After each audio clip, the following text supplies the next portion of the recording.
Good evening, all. I hope you've had a wonderful week and welcome to another episode of Be My Guest here with Thanks to Applaudable. Tonight I've got three awesome guests lined up. We'll have Australian opera singer Dean Bassett, and we'll also have Paula Odell, who is a female entrepreneur working in the VA space, has a business there, and she's also the author of a book and an ADHD advocate. And we'll also be having Associate Professor Stephen P. Baird, who is the co-author of a new book, When Winning Matters. Actually, I think I got that wrong, but he'll correct me on that. So I think tonight we've got a lot of great guests lined up for you. I would love for you guys to check out the website and share it, give it a share. If you could do that, that would be appreciated. So the best way to share the stream is to go to the live stream and let's build a bit of an audience. And what I have you do is once you see the stream here on People with a Passion, you just choose the account that you want to share it to and you share to whichever page or where you'd like to send it. So pretty much follow the instructions there to give it a share. Let's build an audience and see if we can get a few people engaging in the chat this evening. Last week, we were giving away pizzas. We'll do that again this week. The winner of the pizza is Ivan Grubb Newton, or Ivan. So congratulations on last week's winner.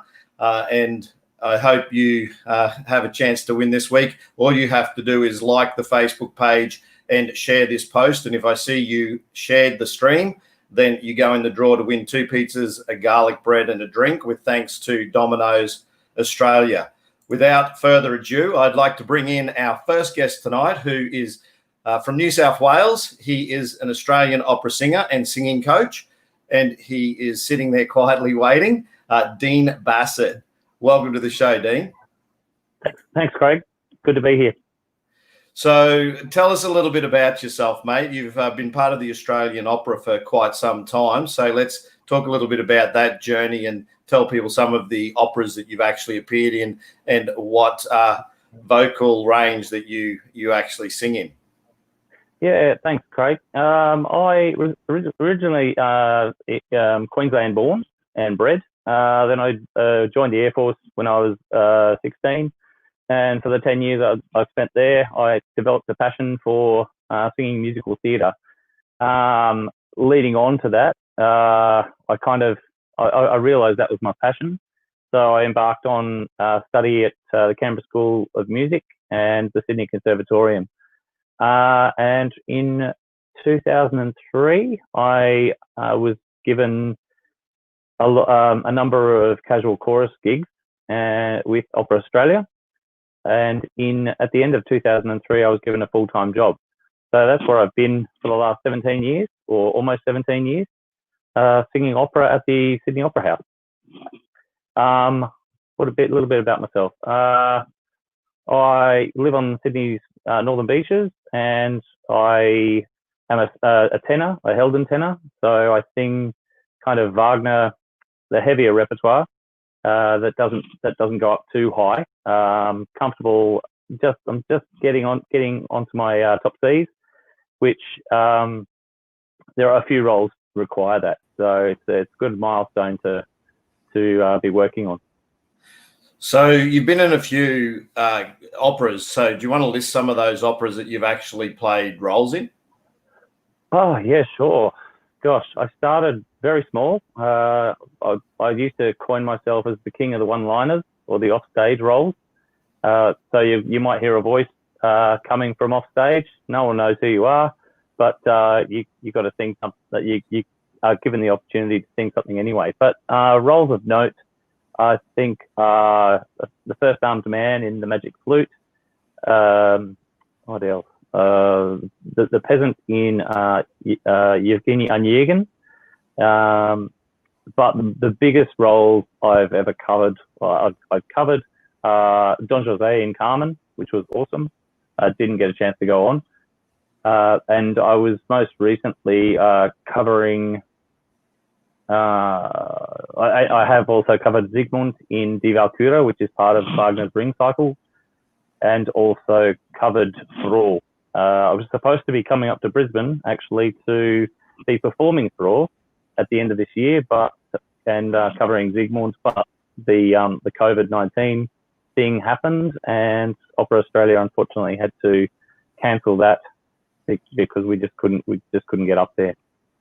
Yeah, no, COVID put a spanner in the works of a lot of the entertainment industry, which we might come back to a little bit later. But what you've done is you're also a singing coach. So what I wanted to do is talk to you about that journey, because there may be people who are interested in getting into singing that have a fear of it. And I want to talk to you about your journey, because you're in the military, you're in the RAAF, and I don't think there'd be too many males that would go from the military saying, I want to be a singer, let alone in an opera. So how was that taken by people at the time when you actually said that's what you were going to do? And you went to university too, and studied singing. So that next level, it wasn't just a case of putting your hand up and saying, I want to be in a show and sing. So where did the passion and the drive come to become an opera singer when you could have thought of being something else? I was doing an amateur musical, Les Miserables, at the Parramatta Riverside Lyric Theatre. I was performing in Enjolras, in that the role of Enjolras in that production back in, I can't remember, 1996, 7, I don't know. But and there was a conversation happened between two patrons. Talking about me, and that was relayed back to me by my wife, my now wife, and she said that the ladies were saying that boy should do opera. So I'd never really considered it, to be honest, until that happened, and from that moment on, I think it was about a year, and then I was out of the Air Force studying the music, because singing's my passion. So, and also, you asked about how the coaching come about. I've been really lucky to be put in to roles which have been really healthy for me and very good for me, and it's allowed me to find my true voice, and not put things in the way or add technique, but more about freeing up the natural sound. And that's what I'm about with the singing coaching. Is a lot of people who are taught to be quiet or told to be quiet when, as their children, they make too much sound. That's when they start to put things in place which go against the natural, the sound a baby has. You know, a baby doesn't lose their voice. They can cry from dawn till dusk and into the night. They don't lose their voice, and that just tells us something that their voice production is healthy and natural. And that's what I am about with my students. It's about putting the students back in touch with their natural sound. So that's where my passion is now for teaching or coaching singing. I think that's an important point that you make, is that as children, we are told and are limited in our creativity and our fantasy by adults who are just telling us, you know, or saying don't do that, or which is almost saying, you know, don't be a child and don't have the flexibility to explore and play and do those things that we all do as a child. And I guess we think there's a time and a place for that stuff, but in a way it really does bottle people up, and they get a fear around, say, singing or dancing.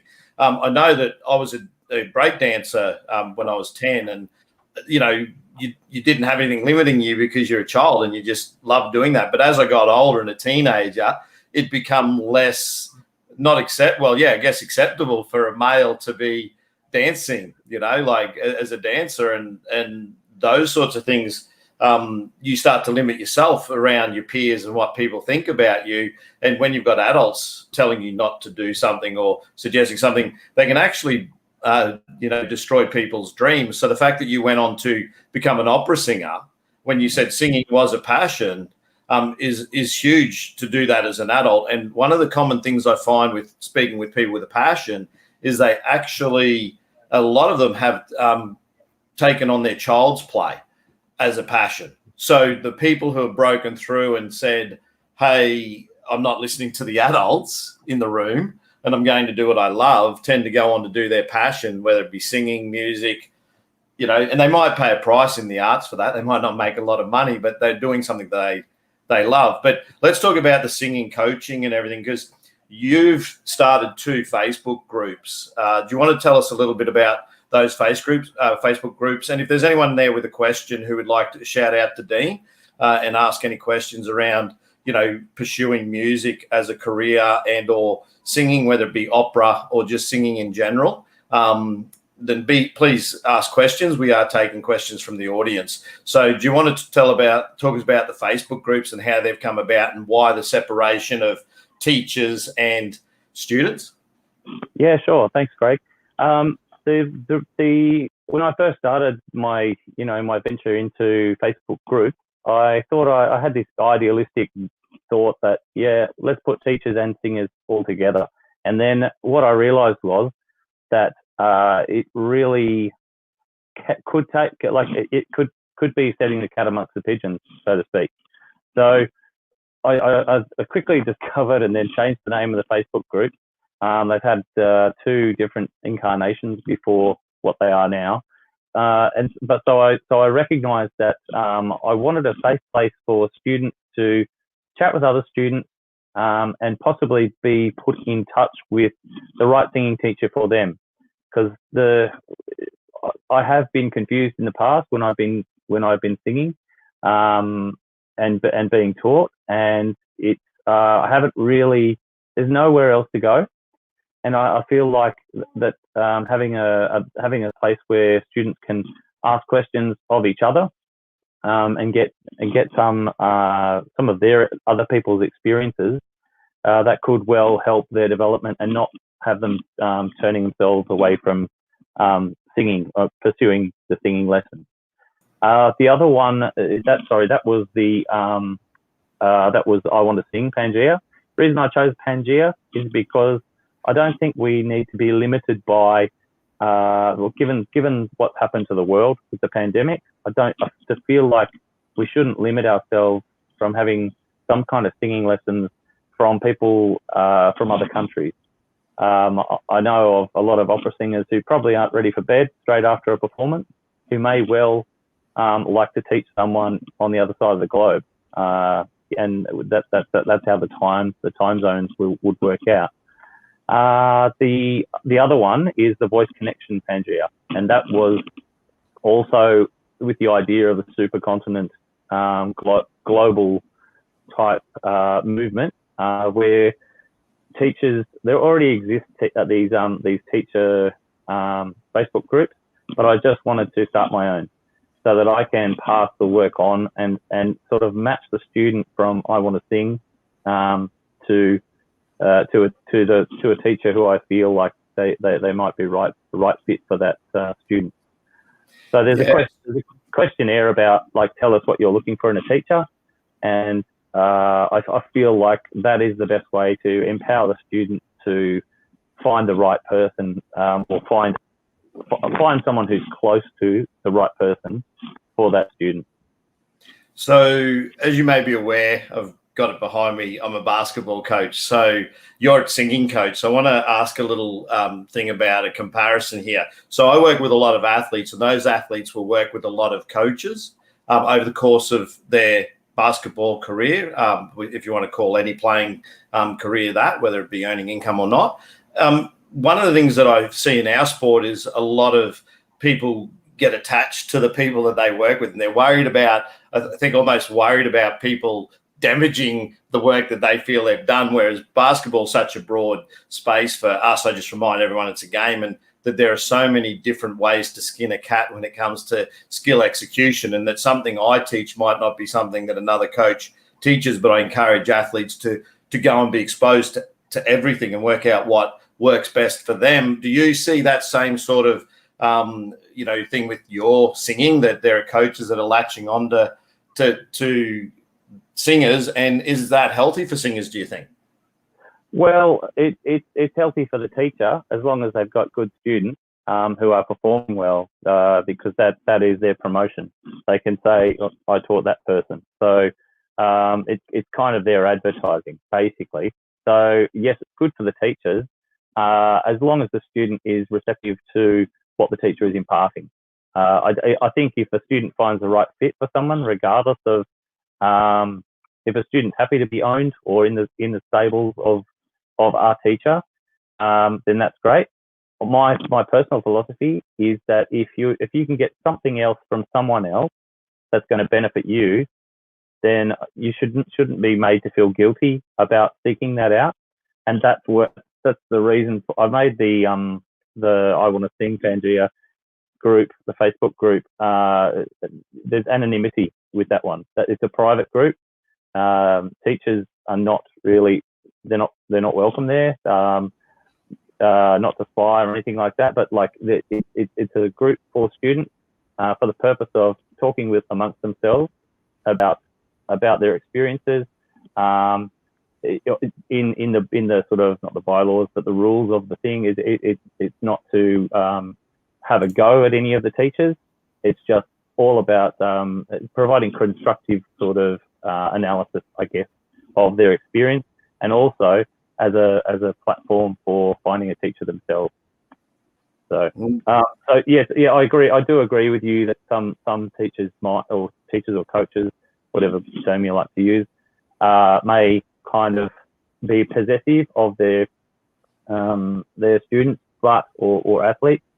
But my personal view is that if I can't give someone what they need vocally, then I have no right to keep taking their money. When they're not getting what they need. So yeah, finding the right fit for the right fit student to teacher.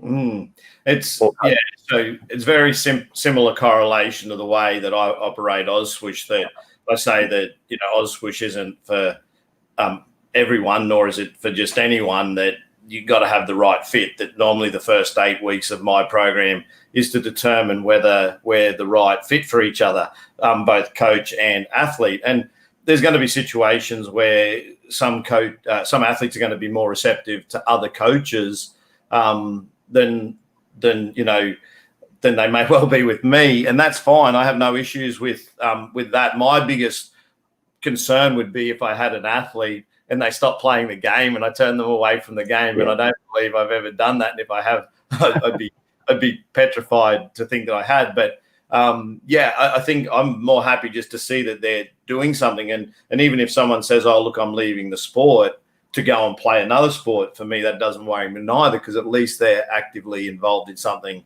healthy. Even if they turned around and said, I'm going to become a singer and I'm going to connect with Dean Bassett there. So look, I put they're the Facebook groups up. So if people are interested in having a look and finding out, if you're a singer and you want to connect with some teachers across the world, so it is global. That's why Pangea is the choice, Dean said there. So if you are interested in connecting, you can join those Facebook groups. Again, teachers aren't part of the I Want to Sing Pangea. That's pretty clear. And the Voice Connection Pangea is for like-minded coaches to join who want to connect potentially with each other to talk about the industry, I imagine, and some tricks and tips and teaching points and things that they can do to help each other. So Dean's website I threw up there before. There it is, Dean Bassett. That's with 2 S's and 2 T's, singer.com. So you can connect with him if you're looking at getting in any singing space, but certainly opera is what he's been doing.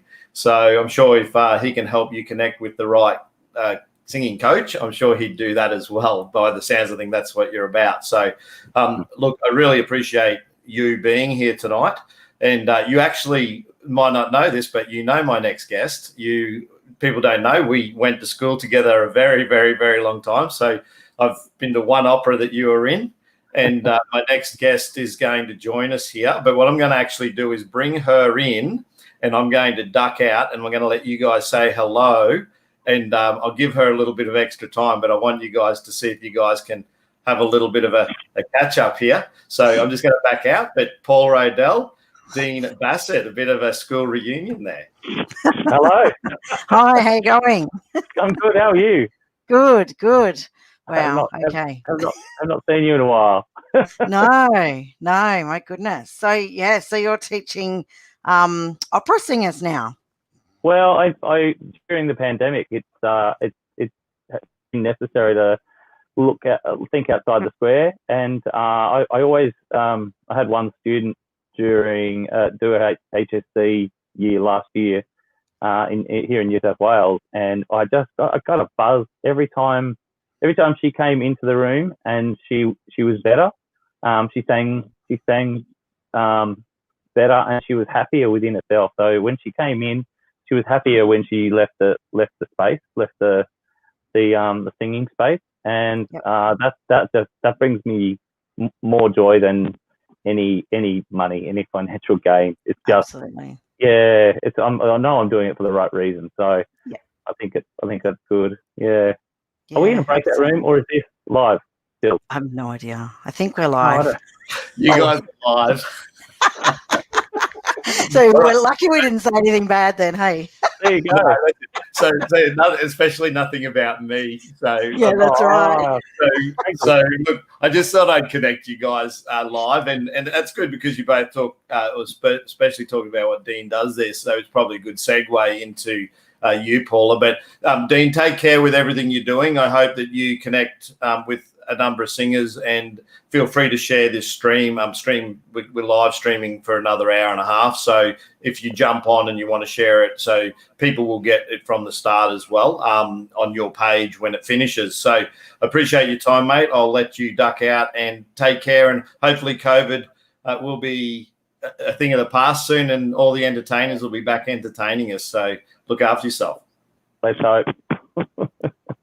All right, mate. There you go. Bye. So that was Dean Bassett, singer there. And right now we've got this fabulous lady who is Paula Burgess from Beyond the Maze. Don't pull a face like that. You are a wonderful lady. So amazing. So a businesswoman, I'd say entrepreneur, but who isn't an entrepreneur these days, according to everyone's bio. You have the business, which is down there, Beyond the Maze, and you have a mix of a journey there, which we will go into a little bit, talking about business. And you're the author of multiple books, 5 now, I believe. So seven now. Oh, yep. 7. Could you just stop writing? Keep up. Come on, keep up. Okay, keep up. So let's hear a little bit about yourself and your journey and what got you starting Beyond the Maze. So you run a team of VAs. So virtual assistants. So let's get it and talk about you and the business and how that came about. Yeah, so that came about by basically from my son. So my son, who has been diagnosed with ADHD, had some challenges himself and was actually expelled from his daycare centre at the ripe old age of 4.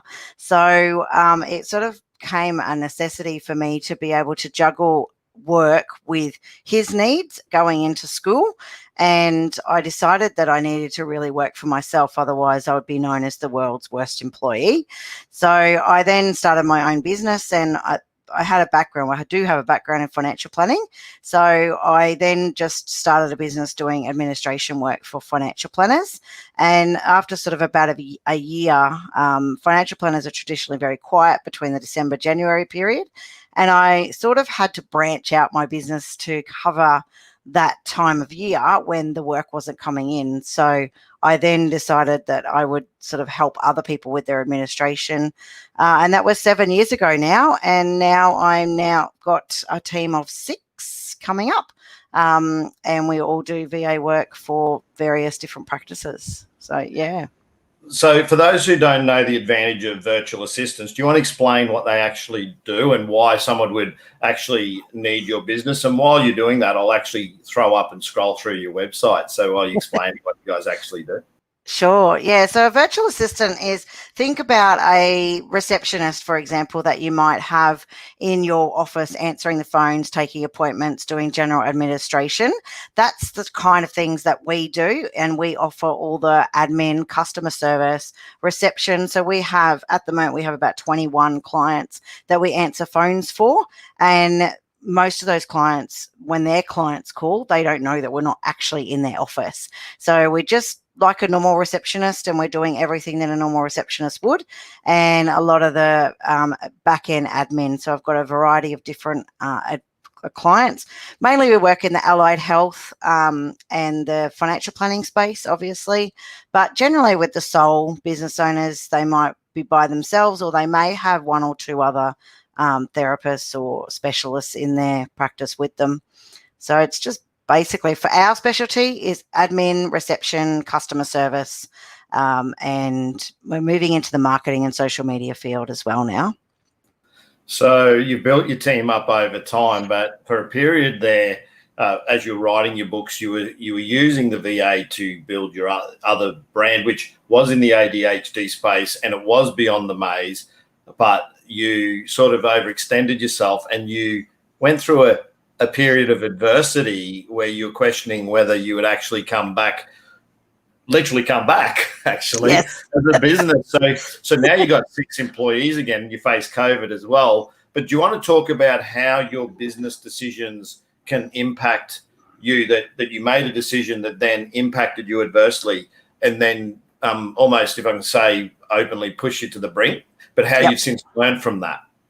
Yeah, absolutely. So yes, a couple of years ago, I did make a couple of decisions that didn't turn out the best, and basically almost killed my business. And then we started picking back up again, and then COVID hit, and I lost a quarter of my clients within an hour. I had just got emails after emails after emails saying, we have to close, we don't need you anymore. And of course, I just fell to pieces, because I was like, I cannot do this again. And I just thought I'd have to close basically, and just where I've had enough.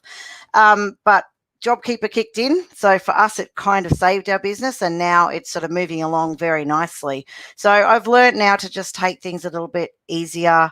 I've learned more about my numbers. So I've taken the time, I've used that downtime to just sit back and listen and work out my numbers with my business, and get really, really tough on those.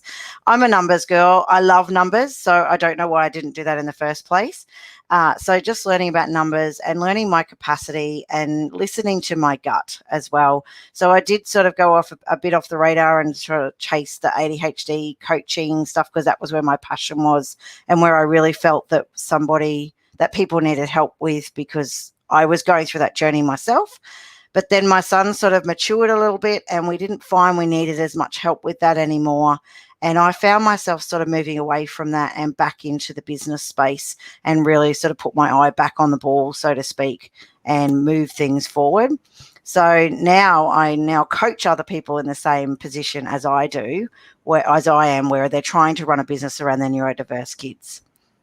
So I don't know if you're now allowed to let out any secrets out of the bag or cats out of the bag, but saw a post recently that's got me questioning things, but it might be of a collaboration with someone. Is it too early to share, or are you actually able to tell us what your next little project is, or is it based on your website?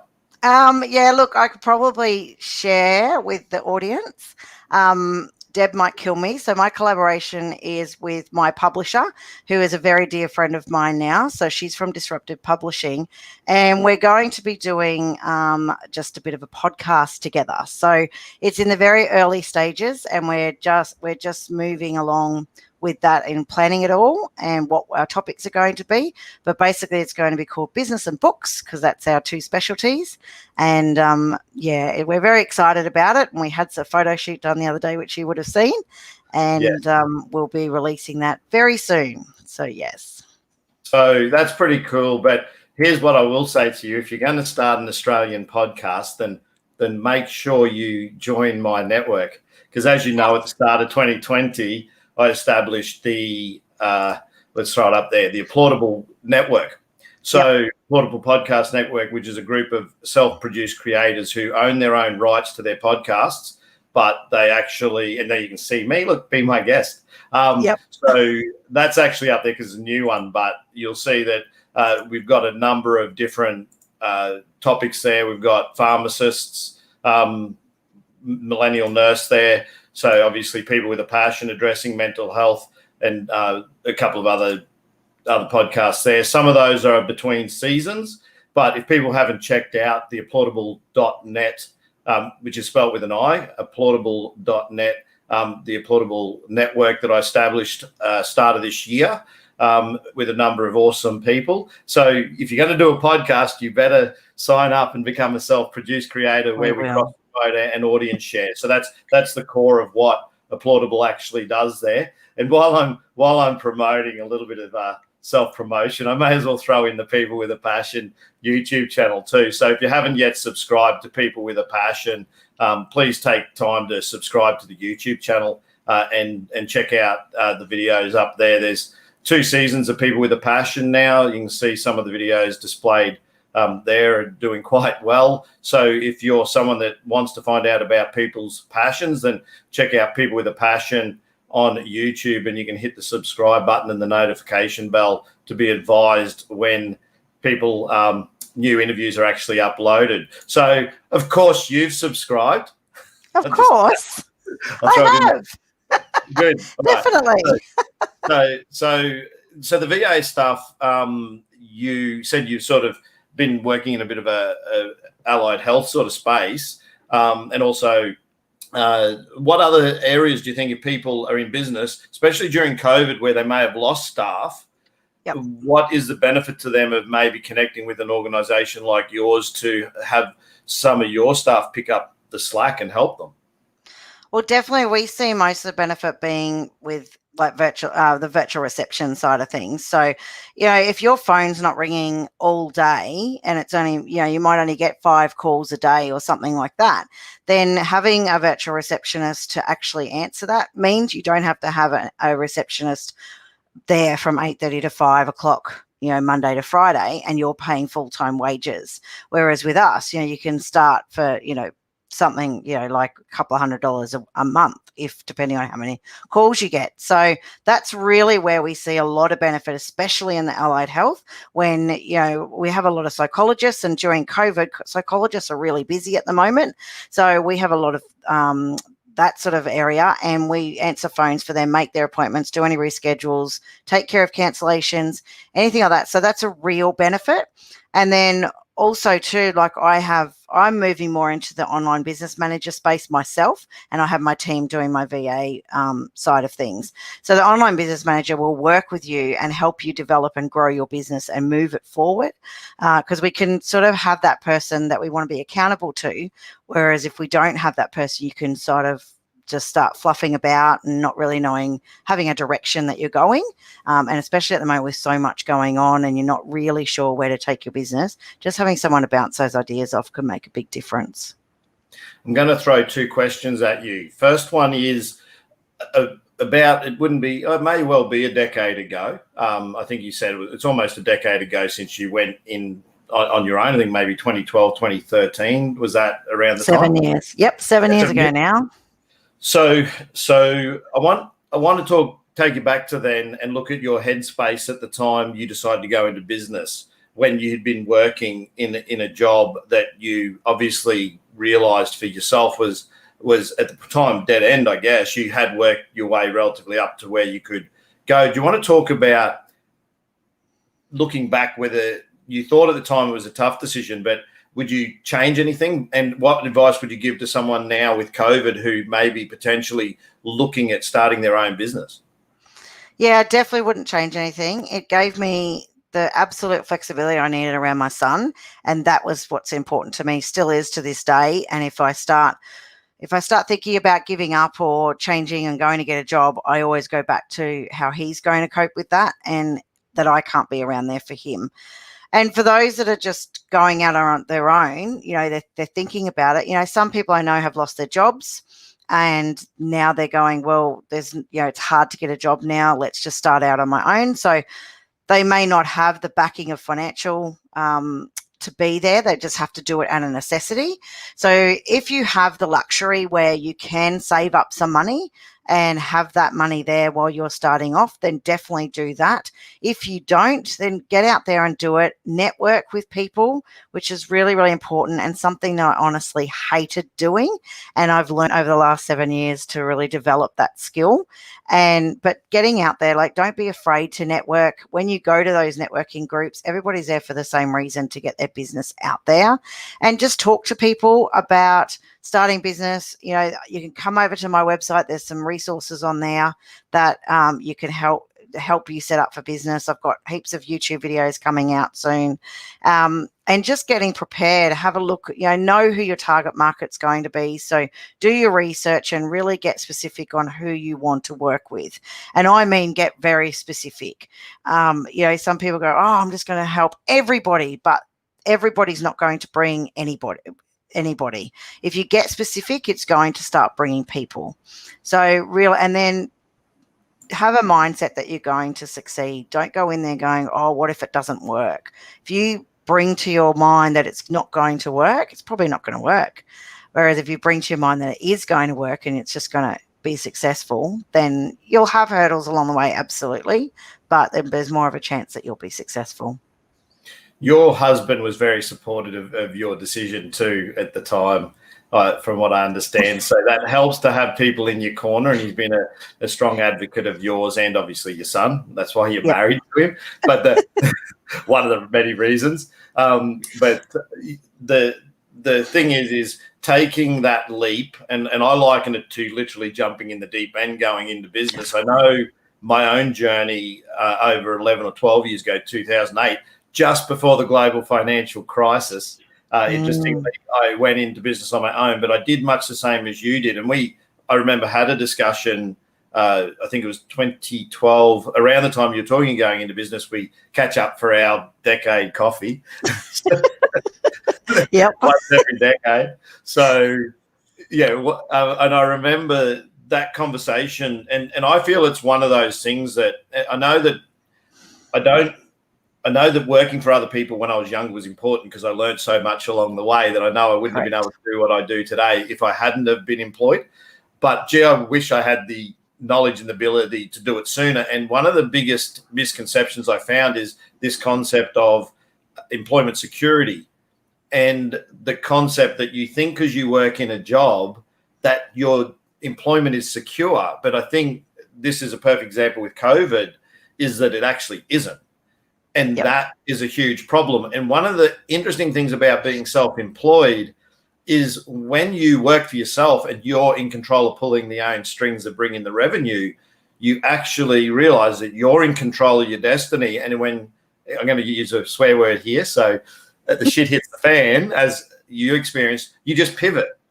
You just do something different, or find a different way to earn income, which you have that flexibility and fluidity. But interestingly, one thing I do want to talk about now that we're both going to be in the podcasting space, or are in the podcasting space, is knowing your audience and knowing who your customer or your client is extremely important, and staying in your lane. And I spoke with that last week about one of my marketing guests who was marketing in me, Leanne Shelton. So all that stuff you've said there absolutely resonates. So really appreciate everything you've contributed, and in today's conversation.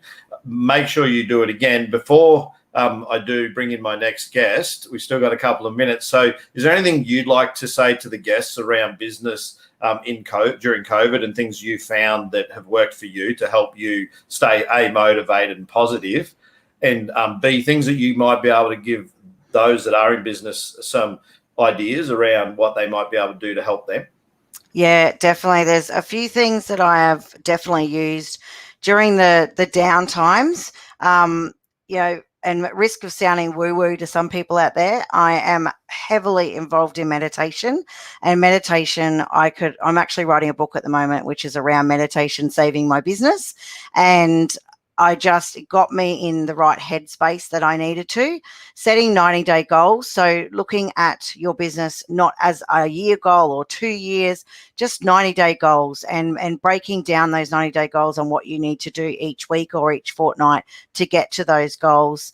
And, when you're really struggling with something, just go back to what you're grateful for.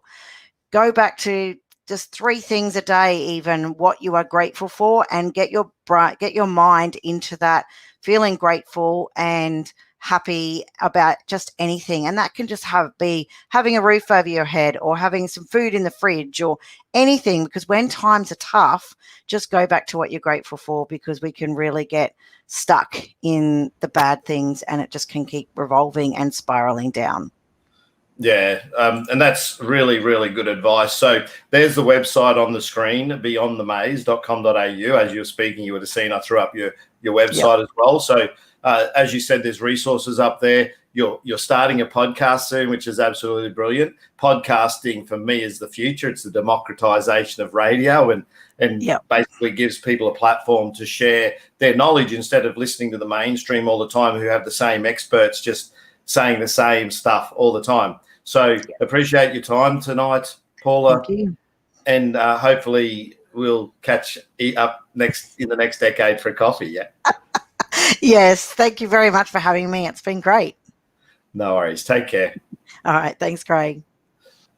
No worries. I'll just leave the website up there for a couple more seconds. So Paula, and obviously the first guest tonight, are former students that I attended school with over 20 years ago, who I've stayed connected with. Dean less so. I probably haven't spoken to him for over a decade, when I actually attended one of his operas, which he invited me along to. So awesome to connect with those two, and connect those two live on tonight's stream. My next guest is an associate professor at USQ and the co-author of a new book called When Winning Matters. He co-authored the book with NBL legend coach, I would like to say, Rob Beveridge. And the next guest is Stepehn P. Baird, and they more affectionately known in the sporting arena as Birdy. So I'll bring you in. G'day. How you going, Stepehn? Craig, how you going? Welcome to the listeners. Look forward to talking shop with you tonight, mate. No worries, mate. Appreciate you giving up your Sunday night and busy schedule, and hopefully the wrist isn't too sore from you and Bevo signing all those books, mate. Yeah, look, a quick shout out to our marketing maestro, Jono, who slipped that in the early pre-sales about everyone that ordered. They would get a personally autographed book. And funny enough, Bevo and I have just run with that, and we've actually signed every single book and putting in little notes personally to every person. And we'll continue to do that. As you're aware, we've sold out with the first shipment. We've had to order shipment number 2. So hopefully in the next week or so, we'll have the next lot of books arriving to send out to all the coaches, parents, and athletes. That's awesome. And it's really good to see that you are connecting with people on that, what's the word I'm looking for, on the individual level, that you are taking time to do that. Because I know I interviewed Alan Stein Jr., who authored his book, Raise Your Game. I mean, I think he's on his second book now as well. And he signs his personally for those who order through his website, and not through Amazon, the ones that he actually sends out. So you guys have done pretty well, because I've seen splashed all over social media, people holding up their books and thanking you. So it's obviously resonating. But what I'd like to ask first is, when you guys decided to write this book, there's a lot of books in the winning type space. How did you make your book different? I know there's 10 chapters in the book, but what were the things you wanted to do differently? So first and foremost, it's not about training. It's not about one particular sport, although obviously we both have a little bit of a bias towards basketball. It's really, Bevo and I have looked at the professional high performance environments that we've been in, and what we've had to do in relation to try and create success, or more aptly, when winning matters to those particular environments. And it's a little bit of a word play, Craig, really. It's, as you get through the chapters in the book, the readers will soon find out it's actually not about winning. It's the processes that we go through to put ourselves in the position at an individual level and then a team level, whether that be sport, school, corporate, where we can place ourselves in the position just to be the best version of ourselves. And if we can do that, we're all winning. And ultimately, we look at the 10 chapters where we've gone into different environments, from NBL teams to WNBL teams to Commonwealth Games teams to Olympic Games teams to NRL teams, where we've been in these environments, and what were the small wins we were trying to gain, but the reoccurring theme across all of the chapters is it's how can we collectively as a group go on the same journey together to optimize the person becoming the best version of themselves, both from a basketball perspective, obviously on and off the court or on and off the field. So our book is different in that regard, that it's not about training or getting better physically. It's really about how can you become the best version of yourself. And obviously we make a lot of reference in there around some really wise words from the late great Kobe Bryant in particular. He's referenced heavily throughout the book. So that's really good. I was keen to know, because obviously there's a broad space in the sporting spectrum, how you guys have approached it. I don't have or haven't bought the copy of the book yet. I'm not a book reader, interestingly enough. I never get through them. I start them, I read them, and I don't comprehend them. Like, I'll read them and then I just don't retain anything, interestingly. So I find that, for me, is that if you're wondering why my name hasn't come in on the order yet. So good one out to you anyway. It's all good. Look, I've been in your group and I've watched some of your videos, and I find what you've had to say extremely valuable. And I'm sure you're trying to reach a target with that group. Have you reached your 3,000 members? So when we started with the Facebook group for When Winning Matters, our initial target was, Coach Project 3K. That was where we started. Within 14 days, we had over 2,000 people in the community for When Winning Matters, which is great. At the moment, I think the last time Beveridge checked, we're around 2,700. So we're getting close to that target. And all of those people that are in the group, as soon as we hit that 3,000 mark in our community, there is some bonus content material that we had to pull out of the book just because of word limit size that we've got sitting in the background. And we're gonna share that with the community as soon as we hit the Coach Project 3K. So looking forward to getting those 3,000 members in the community so we can get some of that material out to everybody. So how can people join the group to help you reach the Coach 3,000K? So yeah. I didn't put the banner up, but you can have a quick chat and I'll throw it up as you say it. So yes, certainly, no trouble. Yeah, so we're just obviously on Facebook. So if you just search When Winning Matters Lessons Learned from Sports Elite, you'll find that Facebook group. And obviously you need to apply to become a member to get into that group, and you'll see a whole series of webinars and lives that we've been able to complete, looking at unpacking each chapter within the book, starting at chapter 1, know your game plan, working all your way through to chapter 10, which is your championship winning blueprint. So there's a whole series of free downloadables in there to help you, as we said, become the best version of yourself, both in sport and in your life as a whole. But the thing we've received the most feedback on so far to date has been just the usability of some of the information. Between Bevo and myself, we have over 30 years of elite international experience and professional experience in sport. So we've taken the things that have worked really well across a multitude of teams and organizations, and we've tried to put that in very simple checklist format. And the whole idea is you can, once you purchase the book and you get into our MVP room on the website that hosts the book, you can download all this content. And we've challenged our coaches, download the material. We want you to print it off and put it on your fridge, put it in your locker room, put it up in the gym. And they're just little positive reinforcement of some situational reframing techniques to help you really look at being positive in the actions that you take. Yeah. So I have a question around people. Interestingly, when you were talking about the perspective. How important do you think addressing the with them for athletes is as a coach? Where the athletes are there because there's something in it for them. So they have what we say is the with them. What's in it for me? Coaches ultimately deal with people, and one of the things in my coaching journey that I never quite got until late is that you're actually coaching people, not X's and O's. And how does your book address the importance of understanding the individuals that you coach, whether it be an individual endeavor or a team environment? Yeah, that's a really good question. And there's a couple of chapters in there. One particular chapter 2, which is about culture counts. And in that particular chapter, we go through looking at even simple things such as personality traits and we've used in the past a dope analysis where we're looking at categorizing. It's an acronym for doves, owls, peacocks, and eagles, and using that visualization of those birds, you can certainly start to think of who do you know would fall under a dove category, or who do you know that would fall under an eagle category. And obviously they all have different ways of obtaining information and absorbing information. So looking at how we can best communicate to get the message across to those individuals is one way. Another chapter we talk about is a chapter in chapter 8 where we talk about Ferraris, Jaguars, and Bentleys.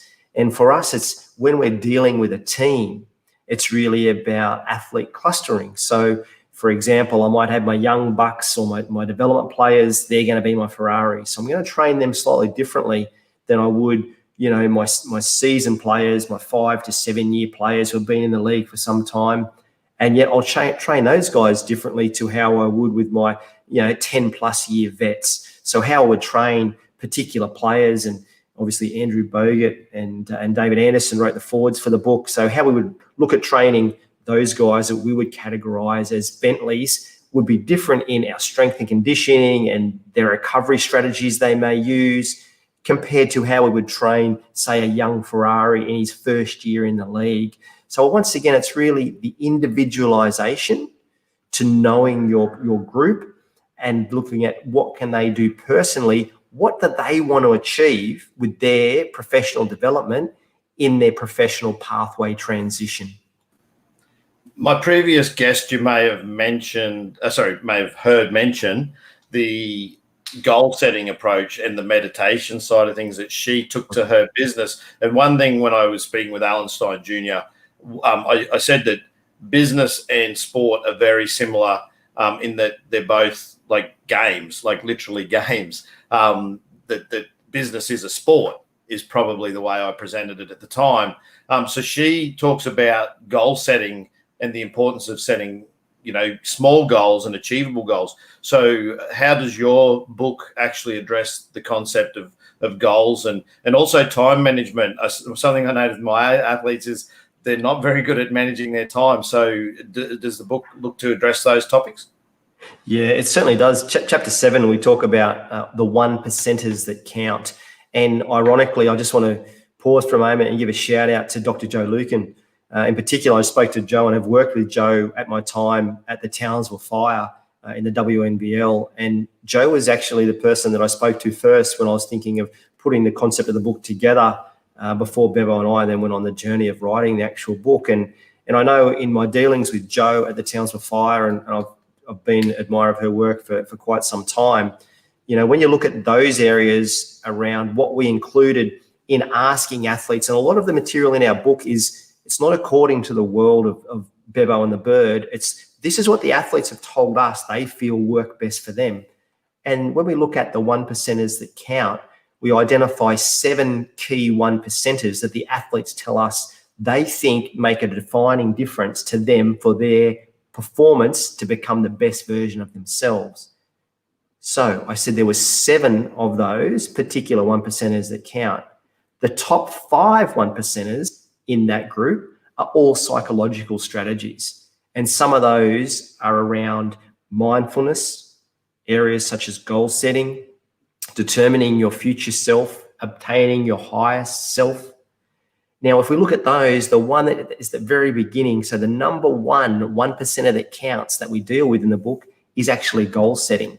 And we have a whole series of steps in there, 4 key steps for the readers to follow in order to maximize their opportunity to be successful in their pursuit of their goals. And I think a lot of the work that Dr. Lukins has spoken about previously around just situational reframing.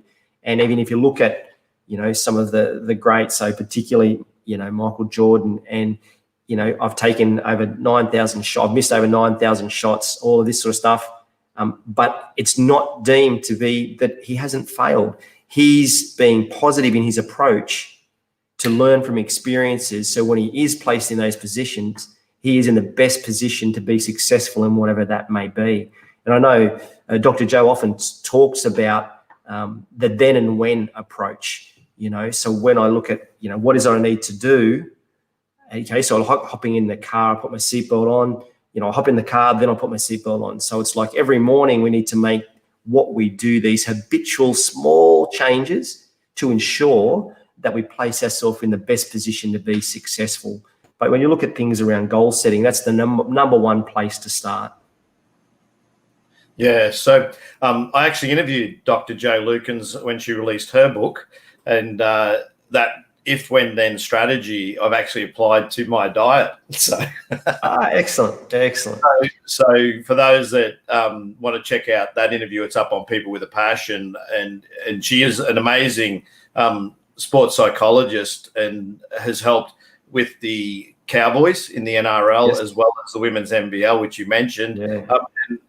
I want to talk about your journey in sports science, actually, because you're a late start. You're late to the party when it comes to getting a degree, and I think from memory, Jo was similar in that she started a journey and then ended up where she ended up. Somewhere else, correct. Because my core thing I do is talk to people about their passion. Do you want to talk about what actually got you into the physiology and the sports science space? Absolutely. I just want to acknowledge, obviously my dad, Ken Bird. So my father gave me some advice early on in the piece, and he said, find your passion, make it your profession, and you'll never work a day in your life. And that resonated with me at a young age. Like, I was heavily into sport as a youth, up to sort of 16, 17, 18, 19 years of age, playing rugby league. And then when I left year 10, actually just prior to finishing year 10, at the age of 16, I was doing work experience at that time in a gym. Back in the day when gyms were owned by bodybuilders, martial artists, they were owned. It wasn't the health and fitness revolution that you see today. This is going back in the mid 1980s. And after doing the 2 weeks work experience at school and the gym owner offered me a job. He said, would you like, to work here full time? So as any 16-year-old, I run home to my mum and said, I've just been offered a job at the gym. And my mother had said, okay, we need to work out whether you're going to go on and stay at school. And the only reason I could offer my mother to stay at school was the fact that I'd be the youngest open boys captain for the boys football team at Bathurst High School. So Mum said that wasn't a good enough reason. So I left there and then and started working at the gym, and starting as a 16-year-old doing everything, teaching group fitness classes, cleaning mirrors, cleaning toilets, doing the vacuuming, teaching martial arts. That was a part of what I had to learn when I started at that gym. And during that time, over the next 14, 15 years, working in the fitness industry, I was training a lot of athletes, and I often would apply for jobs, Australian Institute of Sport, NSWIS, ACT Academy of Sport, all of these jobs in rugby league or high performance sport. And I'd always receive the lovely, we regret to inform you letter, because I didn't have a degree. And that all came to a head in 1998 for the Commonwealth Games, when I was working with a couple of boxers, amateur boxers who were in the Australian team. And it was one of the first times Boxing Australia were taking a trainer / strength and conditioning guy to the Common Games. And so I applied for that role, having worked with 4 of the current squad, thinking I was in a good shot to get the position, and once again received the "we regret to inform you" letter, as I didn't have a degree. So that was the aha moment for myself. And I was like, if I want to follow this, my passion, and make it my profession, I need to go to university to get a degree. So I was 28 years of age when I entered university, and I left school at 16. And I had not been in that environment. I spoke to Professor Frank Marino, and Professor Marino went on to actually be the supervisor of my PhD, and they offered me a spot as an associate student at Charles Sturt University, where I could pay up front in full, attend classes. I wasn't necessarily enrolled as a student, but if I could show aptitude, then I'd be offered a place as a student in the second semester, which I did. Thoroughly enjoyed what I was doing. I enrolled in a PDHPE, a teaching degree. However, the more teaching related subjects that I completed and the more exercise and sports science subjects I completed, the more I found that I really had a passion for the sport and exercise science. So I ended up doing a double major. I was fortunate enough to be able to do a double major, receive a scholarship to do an honours research degree, and then receive an Australian Postgraduate Award to complete my PhD. So my pathway to obtaining my PhD is certainly, my academic career, it has not taken the normal path that you would speak and find from most other academics. And having that piece of paper has made such a difference to providing opportunities.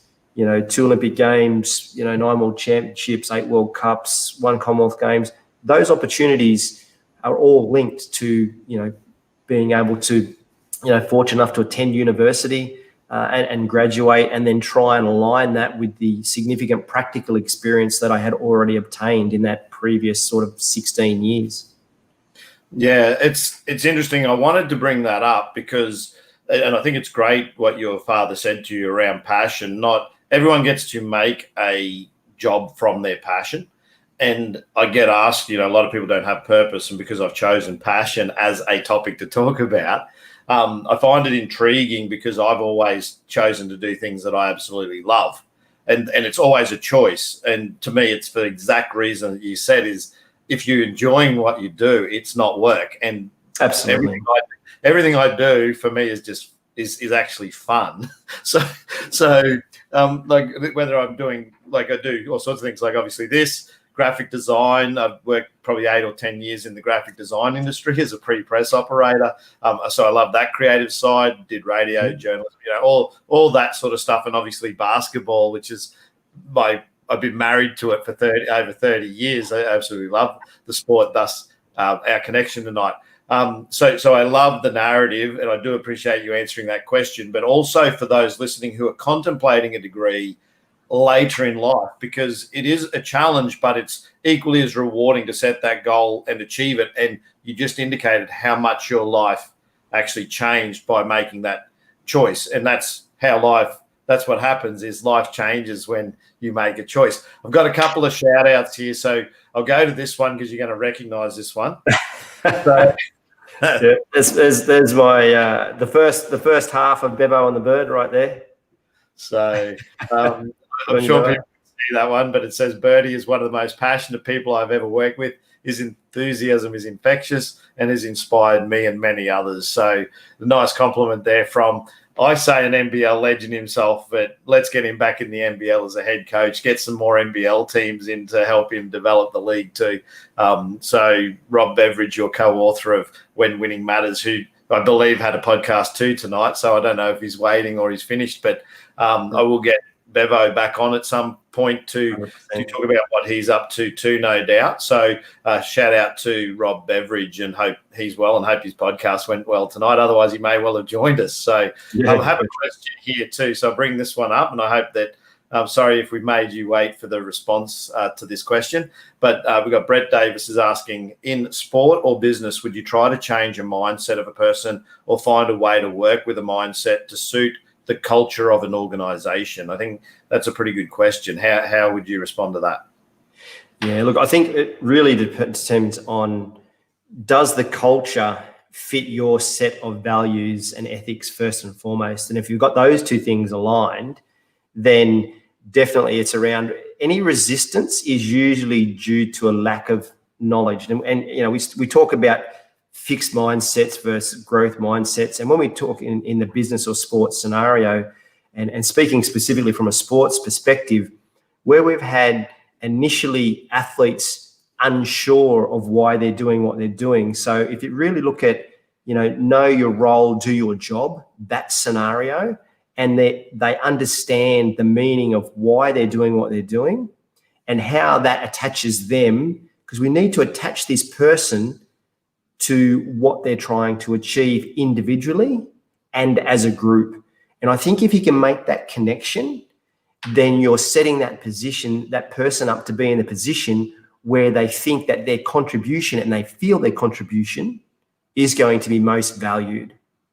So if I was in that position, I'd be looking at those couple of steps. Great question.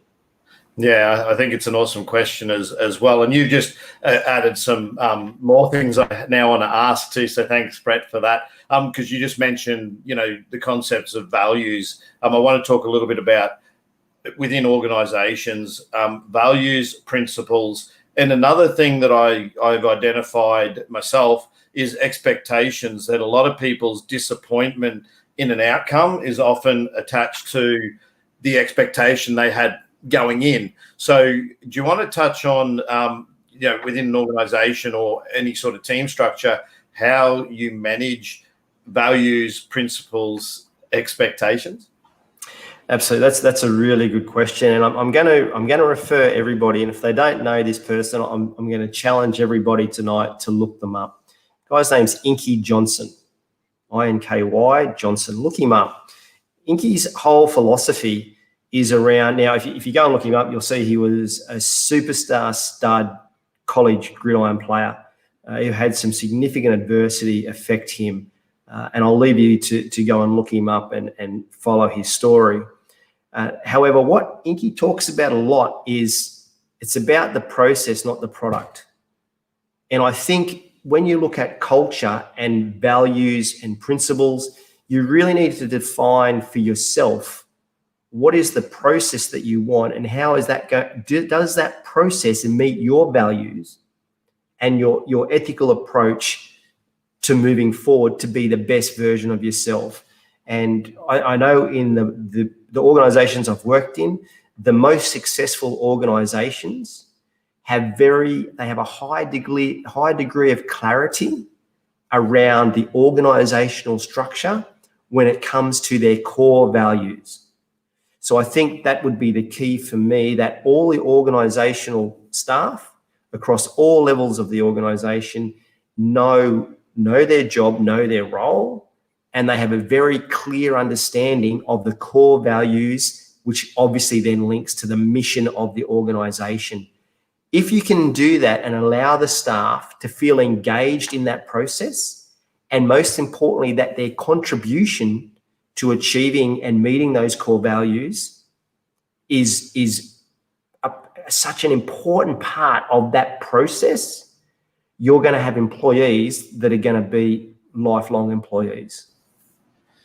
That's really good advice. It's brought to mind a video I recently stumbled across of Gary Vaynerchuk's, who actually talks about in his workplace that he puts more value and emphasis on his employees than he does the customer. He says if you look after your employees, then the end user actually reaps the benefits and the rewards of you looking after your own people. So I guess from a sporting context, that makes sense too, that if the morale's high in a team and they've all bought into the environment, that's going to result hopefully and translate into wins, which translates into spectators supporting the team because everyone likes a winner. So look, I'm just gonna piggyback onto that. When you talk about and look, you and I could talk basketball all night long, and obviously the NBA finals are on at the moment. But my question to you, Craig, is it about winning a championship, or is it the process of winning a championship? And I think that's where the more successful teams invest heavily in the process of winning a championship, and it's the product, the outcome, is the outcome, and that's directly related to the process that we put in place. And I know, just thinking off the top of my head, over recent years in the NBA, was it about the championship, and was that the meaningful part, or is it the process of the teams putting in to win the championship? Well, you've got situations that you had with the Golden State Warriors a couple of years ago where Iguodala and guys like that took pay cuts, and I think with the Spurs the same, guys took pay cuts as part of the process. There was no guarantee they would win a championship, but they bought into the fact that they wanted the right people to get that job done. So they could have just said, "Oh, my pay packet." Yeah, and we just mentioned, if you engage your staff, the employees, so the players, into that process, like as I said, they'll be lifelong employees. They'll want to give their all for you day in and day out. And obviously I've seen with the teams and being involved with Bevo for some time now, nearly 10 years, and seeing how he approaches an athlete-centered, administrative supported, process for him around what is it that he can do to ensure the athletes are being fully developed on and off the court, and engaging them in that process throughout. And, you can see the teams that are successful do that really, really well. And we're not just talking about on and off court, but we're talking about helping them set up with houses, helping them look at engaging community, education, obviously everything around their professional development, whether that be through skills, through technical, through tactical, through recovery, through nutrition, through psychology. All of those areas all have an impact on allowing that person to become the best version of themselves. It's the approach that I myself have had with my athletes. Is I made my program athlete centric and realized that if I look after the athlete, everybody wins, and that's what I call my everybody wins strategy. So I think looking at the individual and making them happy then makes their parents happy, and if they're successful and they're improving, then that makes their schools, their clubs, their associations, Basketball Queensland where I am, and then Basketball Australia hopefully happy because you've done your job and the athlete is ultimately the focus. So that whole thing around that athlete centric or employee centric approach is and should be part of the process, because I think a lot of organizations see themselves in a hierarchical structure where it's almost authoritative, that they set out like, this is where we think our values lie as an organization, and the last thing they look at is their people. And you almost need to flip that on its head and say, well, let's focus on our people and develop them into an environment where they're getting benefit, we're helping them, which then creates the culture around, what is a winning culture then. And also that's a part of the process. So it all absolutely ties in. So look, I'm going to put up your website. So I want you to talk a little bit about SPB International. And if anyone's got any other questions, there is a question there you may choose to answer there. I threw it up a little while. Again, from Brett. So thanks, Brett, for being so engaging. If anyone else has any questions, throw them up. Absolutely. Then please take the time to engage now, because we will be winding this up in a few minutes. So what I'll do is just respond to that question there on the screen. What are your key pillars to developing a culture within an organization? And then I'll ask you to start to speak about SPB International. Sure thing. Hey, Brett, thank you for that question. That's a great question. And I'm going to sum that up for you, really. And as I said, that chapter 2, Culture Counts of When Winning Matters, the book, we talk about a process there just built on the TRUST acronym. And we feel that when you look at, the pillars are involved, the central connecting theme across any culture is that of trust. And we've all been in situations where where there's been a high level of trust in an organization and how that has worked, or you've seen situations where there's been a low level of trust and what the outcomes of that has been. But really, if you look at the acronym, so total commitment, so for the T, the R being looking at respect specifically, if you look at the U, unselfishness, the S for sacrifice, and then the T, ultimately the trust that lines all that together. So as opposed to specific pillars, we would look at framing everything around the trust acronym itself. And that would be a cornerstone for our process to have our employees engaging in trying to become the best version of themselves. So it's a great question, Brett. Really, really appreciate it. So if you just want to address a little bit about SPB International, also tell people where they can get a copy of the book, When Winning Matters, and give us the full title of the book. And what we'll do is, if anyone else has any questions, we will go to those. And if not, then we'll start to wrap things up. But I do appreciate the earlier guests, and I do appreciate anyone that's tuning in right now to this episode of People with a Passion's Be My Guest. And I've got a comment there, so I'll throw that one up and I'll put it back to you, Birdy, or Bird. I say Birdy, but Bert the Bird, and just talk about your website there. Sure thing. So I guess, with SPB International, we've been able to be in a position where we've worked for extensive time throughout the Southeast Asia area.